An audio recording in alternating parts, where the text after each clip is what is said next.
Munugode by ఎలక్షన్లకు సంబంధించి మనం మాట్లాడుతున్న ప్రస్తుతం మనం గట్టుపల్లి మండలంలో ఉన్నటువంటి గట్టుపల్లి విలేజ్లో ప్రచారం చేస్తున్నట్టు ఓబీసీ స్టేట్ సెక్రటరీ అయినటువంటి సురేంద్ర గారు ప్రస్తుతం మనతో ఉన్నారు. వారానికి భారతీయ జనతా పార్టీ పరిస్థితి ఎలా ఉందో తెలుసుకుందాం. చెప్పండి సార్, ఎలా ఉంది? కమలం వికసిస్తుందా? వర్షం కూడా వచ్చింది ఈరోజు. మరి కమలం వికసిస్తుంది. భారతీయ జనతా పార్టీకి భారీ మెజార్టీతో గెలిపించబోతున్నారు మునుగోడు ప్రజలు. ఇవాళ ఎక్కడ చూసినా తెలంగాణ రాష్ట్ర ప్రభుత్వం ఎక్కడ చూసినా అవినీతి పాల్పడుతూ స్కీములు ఉచిత హామీలు ఇస్తూ ప్రజల్ని మోసం చేస్తూ ఊసుకుంట్లా అయిపోయిండు. ఆయన మీద ఉన్నటువంటి కేసులు లేవు. ఇలా ప్రజలు అన్నమో రామచంద్ర అంటూ ఉన్నారు. మునుగోడు ప్రజలు ఎప్పుడైతే మా కోమటిరెడ్డి రాజగోపాల్ రెడ్డి గారు రాజీనామా చేసిరో అప్పుడు స్కీములు అని చెప్పి పదం విన్నారు. అప్పటిదాకా స్కీముల సంగతి మునుగోడు ప్రజలకు అసలు తెలియదు. ఆయన రాజీనామా చేసిన తర్వాతనే రోడ్డు వేస్తామని చెప్పి రోడ్డు మురుగం చేయడము, దళిత బంధు ఇస్తామని దళిత బంధు ఇవ్వడము, తర్వాత స్కీములు మీకు ఇస్తామని చెప్పేసి ప్రకటన చేయడము. ఈయన చిన్న చిన్న పనులు మీకు రేపే చేస్తా, మీరు హాస్పిటల్ అడిగిన చిన్న పని, అది పెద్ద పని కాదని చెప్పడము, లేకపోతే ఇంకా ఏదో అని చెప్పడం. అంటే చిన్న పనే కదా, మరి ఇన్ని రోజులు ఎందుకు ఆగినావు? మరి నువ్వు ఇవాళ మునుగోడు ప్రజలకు ఎందుకు ఇలా మోసం చేస్తూ ఉన్నావు? అంటే ఇక రాజీనామా చేసే తప్ప నీకు ఇలా ప్రజల సంక్షేమం గుర్తురాదా? ఇక నీ పుణ్యమా అని చెప్పేసి మిగతా అసెంబ్లీలో కూడా ప్రజలంతా కూడా ఎమ్మెల్యేనే రాజీనామా చేయమని కోరుతూ ఉన్నారు. అయ్యా నువ్వు రాజీనామా చేస్తే మాకు అభివృద్ధి జరుగుతామని చెప్పేసి మేము ఇవాళ గట్టుపల్లికి రావడం జరిగింది. 184 యొక్క బూతులను తిరగడం జరిగింది. బ్రహ్మాండంగా ప్రతి ఏ ఇంటికి పోయినా కూడా మా గుండెల్లో ఉన్న రాజగోపాల్ రెడ్డి గారు మాకు ఎంతో సేవ చేసిండ్రు. మా ఇంట్లో ఒకరికి యాక్సిడెంట్ అయితే మాకు ₹1,00,000 స్పాట్లో పంపించిండ్రు. మా వీధిలో ప్రాబ్లం ఉందని చెప్తే ఇమీడియట్గా మెడిసిన్ మాకు సప్లై చేసిండ్రు. ఆయన కరోనా సమయంలో మాకెంతో మేము తినలేని పరిస్థితి ఉన్నప్పుడు కరోనా సమయం లోపల మాకు ఫుడ్ సప్లై చేసిండ్రు. మాకు ఆదుకున్న అన్ని విధాలు కంపల్సరీగా రాజగోపాల్ రెడ్డి గారిని గెలిపిస్తాం అని చెప్పేసి ప్రజలు చెప్తా ఉన్నారు. భారతీయ జనతా పార్టీ ప్రజలకు అవినీతి అనేది ఊతపదం అనిపిస్తుందని, స్కాములు అనేది ఊతపదం అవుతుందంటే మరి అదే స్కామ్ అదే కాంగ్రెస్ని ఇంతకుముందుకు కాంగ్రెస్ అనేవాళ్ళు మీరు, మరి వాళ్ళనే చేంజ్ చేసుకోవడం అంతర్యమైంది.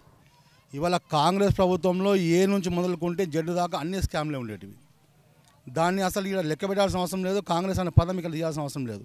పోటీ అంతా కూడా టీఆర్ఎస్ బీజేపీకి మాత్రమే ఉంటుంది. ఇవాళ అవినీతి లేనటువంటి మచ్చలేని ప్రభుత్వం నరేంద్ర మోడీ గారి ప్రభుత్వం. ఏ రోజైతే నరేంద్ర మోడీ గారు గద్దెన ఎక్కిండో ప్రపంచ దేశాలకు ఇవాళ విశ్వగురువు కాబోతూ ఉన్నది. ఇవాళ ఉచిత హామీలు నరేంద్ర మోడీ గారు కూడా ఎక్కడ ఇవ్వరు. ఏది చేస్తామో అదే చెప్తాం, ఏది చెప్తామో అది పక్కా చేస్తామనేటువంటి నిదానంతో భారతీయ జనతా పార్టీ ముందుకు పోతుంది. పేద ప్రజలకు దోషపెట్టే పార్టీ కాంగ్రెస్ పార్టీ అయితే, పెద్దోళ్ళకు దోషపెట్టే పార్టీ బీజేపీ అని ప్రచారం చేస్తారు. దీనిలో చూడాలి. భారతీయ జనతా పార్టీ పెద్దోళ్ళకు కాదు, అది పేదల పార్టీ కాబట్టి ఇవాళ ఉచిత రేషన్ ఇస్తూ ఉన్నారు. ఇవాళ ఉచిత కరోనా వ్యాక్సినేషన్ ఇచ్చారు. ఇవాళ ఉచితంగా మెడిసిన్ సప్లై చేయడం కోసం అని చెప్పేసి ఇవాళ జనరిక్ మెడిసిన్ పెట్టిండ్రు. ఇవాళ మనకు మీ ఎన్నో స్కీమ్స్ తీసుకొచ్చింది ఇవాళ నరేంద్ర మోడీ. ఇవన్నీ కూడా పేదల కోసం, ఉన్నోళ్ళ కోసం కాదు.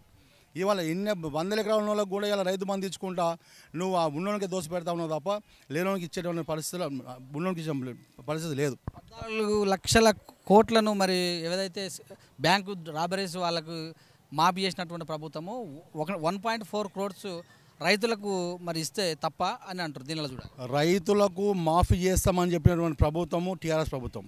భారతీయ జనతా పార్టీ ఎక్కడ కూడా చెప్పలే. భారతీయ జనతా పార్టీ చెప్పిన రాష్ట్రాల్లో వన్ సైడ్గా ఒకటేసారి మాఫీ చేశారు. ఇలా యోగి గారి ప్రభుత్వం తీసుకుంటే యోగి గారి ప్రభుత్వంలో రైతులకు ఒకటేసారి రుణమాఫీ చేశారు. ఇవాళ ఇగోగా చేస్తున్నామని చెప్పేసి నువ్వు చేసేటువంటి ఏదైతే 4 టర్మ్లు ఇన్స్టాల్మెంట్లో రుణమాఫీ చేస్తామని చెప్పినావో ఒకసారి 25,000 రూపాయలు ఇచ్చినావో అది మితికే పోయినాయి. ఇవాళ రైతులు మళ్ళీ బ్యాంకుల చుట్టూ తిరిగి ఇబ్బందులు పడుతూ చాలా అన్నమోరాంశాల పరిస్థితి వాళ్ళు ఏర్పడ్డది. 100%గా ఇది తప్పు. ఈ తప్పు తెలుసుకున్నారు. కేసీఆర్ ఏదైతే బుడుబుంకల మాటలు మారుతుండ్రు. ఇవాళ అది అభద్రతా భావ లోపలికి వెళ్ళిపోయాడు. ఇవాళ నీకు సెక్యూరిటీగా లేకపోతే నువ్వు ఇవాళ గెలుస్తామనే నమ్మకం నీకుంటే ఎందుకు ఒక్కొక్క ఎమ్మెల్యేని పెట్టినావు? ఎందుకు 80 మంది ఎమ్మెల్యేలు నిలబెట్టినావు? ఎందుకు ఇంతమంది మినిస్టర్లు నిలబెట్టినావు? ఎందుకు ఇవాళ మొత్తం పాలకవర్గాన్ని యంత్రాంగాన్ని తీసుకొచ్చి మొత్తం నిలబెట్టినావు? నువ్వు గెలిచేటోనివి కాదు. నువ్వు అభివృద్ధి చేసినావు కదా, మంచి ఫలాలు ఇచ్చినావు కదా. ఇలా ఫ్రోడ్ అని చెప్తా ఉన్నావు. అంటే మంచినీళ్ళు నువ్వు లేకపోతే మంచినీళ్ళ ట్యాంకులు లేవా? మంచి నల్లాలు లేవా? ఇక్కడ అన్నీ ఉన్నాయి, అన్నీ చేస్తూ ఉన్నారు. అన్నీ కూడా ఇవాళ నువ్వు వచ్చి చేసింది ఏందో చెప్పమా అంటే ఏవో మీనమేషాలు వేసుకుంటా ఇవాళ అన్ని బుడుముక్కల మాటలేనండి. 24 గంటలు కరెంట్ ఇస్తున్నాం, పగటీలు కూడా స్ట్రీట్ లైట్ వెలిగిస్తున్నాం. మీరు పాలిస్తున్న 18 రాష్ట్రాలలో కనీసం 9 గంటలు కాదు కదా కరెంట్ ఉందా అన్న సమస్య కూడా ఉంది. దీని ఎలా చెప్పాలంటారు? మేము పాలిస్తున్న రాష్ట్రాల్లో ఇవాళ అంధకారం నుంచి వెళ్ళి లైట్ బుగ్గ దాకా ఇవాళ ప్రజలు చూస్తున్నారు. అసలు లైట్ లేని ఇంట్లో మేము నరేంద్ర మోడీ గారు వచ్చిన తర్వాత లైట్లు పెట్టారు. ఇవాళ ఇక్కడ 9 గంటలు 24 గంటలు ఎక్కడ కరెంట్ లేదండి. నేను రైతునే, నేను రైతు కుటుంబం నుంచి వచ్చిన వాడినే. నాకు వ్యవసాయం ఉన్నది, ఎక్కడ లేదు. ఎప్పుడు కరెంట్ వస్తుందో తెలియదు, ఎప్పుడు పోతుందో తెలియదు. ఇప్పుడు కూడా రైతులు కరెంట్ షాక్ కొట్టి తెలియక లేకుంటే ఆ టైం తెలియక అక్కడ పడుకొని పాము కాడుకు బలి చచ్చిపోయి ఉన్నారు. ఇదంతా బుడుముకల మాటలు. ఇవాళ రాజకీయంగా ఎలక్షన్స్ వచ్చినాయి కాబట్టి ఈ నియోజకవర్గానికి ఇలా కరెంట్ చూపిస్తున్నామో తప్ప రాష్ట్రంలో ఎక్కడ కూడా అలాంటి పరిస్థితి లేదు, ఎక్కడ కూడా 24 గంటలు వచ్చిన పరిస్థితి లేదు. నాకు కూడా ఒక సవాల్ పెడతారు, విలేకరులను భారతీయ జనతా పార్టీ వాళ్ళు కలిస్తే మోడీ ఒక్క పని ఏమైనా చేసిండో అడగండి వాళ్ళని అని అంటారు. నిజమేనా? మరి చెప్తారా? మోడీ ఏం పని చేయలేదని వాళ్ళు అనుకుంటున్నారు, అసలు ఏం చేయలేదని వాళ్ళు అనుకుంటున్నారు. మోడీ చేయంది ఏంది? ఇవాళ భారతదేశంలో ఉన్నటువంటి కాంగ్రెస్ చేసినటువంటి మోసాలకు, వాళ్ళు చేసిన అప్పులన్నీ కూడా ఇవాళ భారతీయ జనతా పార్టీ తీర్చింది. ఇవాళ ప్రపంచ దేశాలకు ఇవాళ మనం వ్యాక్సినేషన్ అందించగలిగినాం. ఇవాళ make in India, made in India అని చెప్పేసి మేము స్వయంగా మనం ఎదగాలి, మన ఉత్పత్తులు కొనాలని చెప్పేసి ఇలా మోడీ నినాదం తీసుకొచ్చిండు. ఇవాళ ఎంతోమంది యువతకి ఇలా ఆదర్శంగా ఇలా సెల్ఫ్ ఎంప్లాయ్మెంట్ స్కీమ్స్ పెడతా ఉన్నారు. ఇవాళ చిన్న వ్యాపారులకు లోన్లు ఇస్తూ ఉన్నారు. ఇలా తోపుడు బండ్ల వ్యాపారులకు లోన్లు ఇస్తూ ఉన్నారు.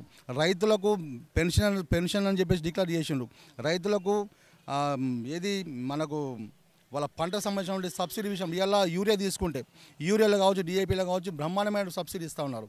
ఇలా ఇంతకుముందు యూరియా అంతా కూడా కాంగ్రెస్ ప్రభుత్వంలో వాళ్ళు సబ్సిడీ మీద దోచుకొని తీసుకుపోయి కంపెనీలో పెట్టుకునే వాళ్ళు. ఇవాళ నీమ్ కోటింగ్ చేసిన తర్వాత ఏదో వ్యాపార కోటింగ్ చేసిరో దాని తర్వాత వాళ్ళు నోరు మూసుకుపోయినాయి. వాళ్ళకి కడుపు మంటలు వేసి లొలి చేస్తూ ఉండాలి. మోడీ ఎల్ఐసి ఎవరైతే డబ్బులు కట్టుకొని ఇన్సూరెన్స్ చేసుకున్న దాని మీద కూడా కన్నేసి విదేశీ పెట్టుబడులని రైళ్లను తీసుకుపోయిండు, అన్నింటిలో తీసుకుపోయిండు. అసలు అమ్మటానికి ప్రైవేటీకరణకు విశాఖ ఉక్కైనా కావచ్చు అన్నింటిని కూడా పెడుతున్నాడు అని కూడా పెద్దగా వైరల్ చేస్తారు ఈ విషయం. మరి అన్నీ అమ్ముకుంటూ పోతే కాంగ్రెస్ పార్టీ మేమన్నీ సృష్టించాము, వీళ్ళు వచ్చి అమ్మేస్తున్నారు, ఇదేనా భారత్ మాతాకి జై అంటే అమ్మటమేనా అని అంటారు. భారత్ మాతాకి జై అనేటువంటి పదము మా భారతీయ జనతా పార్టీ వాళ్ళకి మాత్రమే సొంతం. అది మిగతా వాళ్ళకి అనేటటువంటి అధికారం అంటే మేము అధికారం లేదంటలే, వాళ్ళు అనే సత్తా లేదు వాళ్ళకు. ఎవరైనా భారత మాతకి జయ అంటే వాళ్ళ పార్టీని తీసేస్తారు. కమ్యూనిస్ట్ వాళ్ళు కావచ్చు, కాంగ్రెస్ వాళ్ళు కావచ్చు, ఇంకే పార్టీ కావచ్చు. ఇవాళ భారతీయ జనతా పార్టీ ప్రభుత్వం వచ్చిన తర్వాత ఎక్కడ ప్రైవేటీకరణ జరగలేదండి. ఎల్ఐసి ప్రైవేటీకరణ చేయలే. అది ఆర్గనైజేషన్, అది ఒక కార్పొరేషన్. కార్పొరేషన్ వాళ్ళ ఇష్టం, వాళ్ళు పని చేసుకుంటారు. దానిలో భారతీయ జనతా పార్టీ ప్రభుత్వం ఏలు పెట్టాల్సిన అవసరం లేదు, పెట్టదు కూడా. ఇక్కడ మోడీ ఎక్కడ కూడా నిస్వార్థంగా పనిచేస్తాడు, ఎవరు కడుపెట్టాల్సిన అవసరం లేదు. ప్రజలకు కడుపెట్టినతో ప్లాన్ చేస్తాడు మోడీ, నిరుద్యోగులకు కడుపెట్టినతో ప్లాన్ చేస్తాడు, గరీబుల కడుపెట్టినతో ప్లాన్ చేస్తాడు. అంతే తప్ప ఇలాంటి చిన్న పనులలో ఆయన డిస్టర్బ్ చేయడానికి మేము అనుకుంటా ఉన్నాం. 3 ఈగలుగా ఉన్నటువంటి కమలం పువ్వు 4వ ఈగ జోడించుకుంటుందా? మరి 100% త్రిబుల్ పోయి ఇలా 4 ఆర్లు వస్తున్నాయి. 100% 1000% కంపల్సరీ రాజగోపాల్ రెడ్డి గారు బ్రహ్మాండంగా మెజార్టీతో గెలవబోతూ ఉన్నారు. అది మేము చెప్తాలేం. ఇవాళ ప్రజలు మేము వాళ్ళకి ఎట్టి తడితే మేము మొన్న ఒక ఇంట్లో పోయినాం, జనగాం గ్రామంలో పోయినాం. ఒక ముద్రాజు కుటుంబం తట్టినాం. పోయి ఆమె ఇట్లా పోగానే ఆమె కళ్ళకి నీళ్ళు తెచ్చుకున్నది. నాకు మా కుటుంబంలో మాకు పెద్ద దిక్కాయ నిలిచిండు, నేను ఇలా ఇల్లు గడుస్తుంది, నేను ఇలా భూమ తింటున్నా అని చెప్తే రాజగోపాల్ రెడ్డి గారు పుణ్యం అని చెప్పేసి అట్లాంటి ప్రజలు చాలామంది ఉన్నారండి. కొంతమంది గ్రామాలు పోయిన చెరువులకి కుంటలకి అని చెప్పి తీసుకున్నారు, డ్యామ్లు కట్టిస్తామని చెప్పి తీసుకున్నారు. వాళ్ళకి ఇప్పటిదాకా 3 లక్షల రూపాయలు ఏమొస్తుందండి? 50 లక్షల కోటి రూపాయలు అక్కడ భూమి పోతూ ఉంటే నువ్వు పేదల భూములు గుంజుకుంటా ఉన్నావు. వాళ్ళు డబ్బులు కట్టిస్తలేవు, ఇల్లు కట్టిస్తా అని చెప్పినావు, ఇల్లు ఇప్పటిదాకా కట్టిస్తలేవు. డబుల్ బెడ్రూమ్ కట్టిస్తా అని చెప్పినావు, ఇప్పటిదాకా డబుల్ బెడ్రూమ్ ఇవ్వలేవు. కేంద్రం ఇచ్చినటువంటి ఇండ్లకి డబ్బులు ఇచ్చిన దానికి ఇప్పటిదాకా లెక్క చెప్పలేవు. నువ్వు లెక్క చెప్పరా బాబు, ఇంకెళ్ళి ఇస్తామని లెక్క చెప్తావు. నువ్వు అంతా డైవర్ట్ చేస్తా ఉన్నావు. దళితులకు 3 ఎకరాల భూమి ఇస్తామని చెప్పినావు, ఎవరికైనా దళితులకు 3 ఎకరాల భూమి ఇచ్చినావా? ఉన్న భూములు గుంజుకున్నావు. నువ్వు ప్రభుత్వం రాకముందు ప్రభుత్వ భూములు ఎవరైనా అమ్మకానికి పెడితే లొలి చేసి నువ్వు కేటీఆర్ నువ్వు రోడ్డు మీద కూర్చొని ధర్నాలు చేసినావు. మరి నీకు సిగ్గులేదా? నువ్వెట్ట ప్రభుత్వ భూములు అమ్ముతావు? విలువైన భూములు భాగ్యనగర్లో ఉన్నటువంటి విలువైన భూములు అమ్మేసి నీ ఎలక్షన్ కోసం ఆయన రాజేంద్ర గారి మీద ఎలక్షన్ కోసం పెట్టుబడి పెట్టినావు. ఏమైంది? ప్రజలు బుద్ధి చెప్పలేరా నీకు? ఇవాళ నువ్వు దళితులను సీఎం చేస్తా అని చెప్పినావు. ఎక్కడ చేసినావు? దళితులను నీ కాళ్ళ కింద పెట్టుకున్నావు. దళితులు కనీసం మంచి మినిస్ట్రీ పదవి కూడా దళితులకు ఇవ్వకపోతుంది. బీసీలను అయితే అనగదొక్కుతుంది. బీసీలను ఒక ఓటు బ్యాంక్గా చూడబడుతుంది. అంత అన్యాయమే. ఎక్కడ ప్రజలని ఎక్కడ ఏం చేయాలి? ఆయనకు ఓటు అంటే ఈ జిత్తుల మారిన అక్కడ అనమాట. ఆ టైంలో వస్తాడు, ఏదో వేషాలు వేస్తాడు, ఏదో చెప్తాడు, ఆ ఓటులు తీసుకుంటే వెళ్ళిపోతాడు. అంతే తప్ప ఆయన చేసేది ఏముండదు అక్కడ. మునుగోడు ప్రజలారా మీకు నమస్కారం చెప్తా ఉన్నాం. ఇది టీఆర్ఎస్కు బీజేపీకి జరుగుతున్నటువంటి యుద్ధం కాదు. ఇది అవినీతికి నీతికి, ధర్మానికి అధర్మానికి జరిగినటువంటి యుద్ధం. ఈ యుద్ధంలో ధర్మాన్ని గెలిపించండి, ధర్మం వైపు నిలబడండి.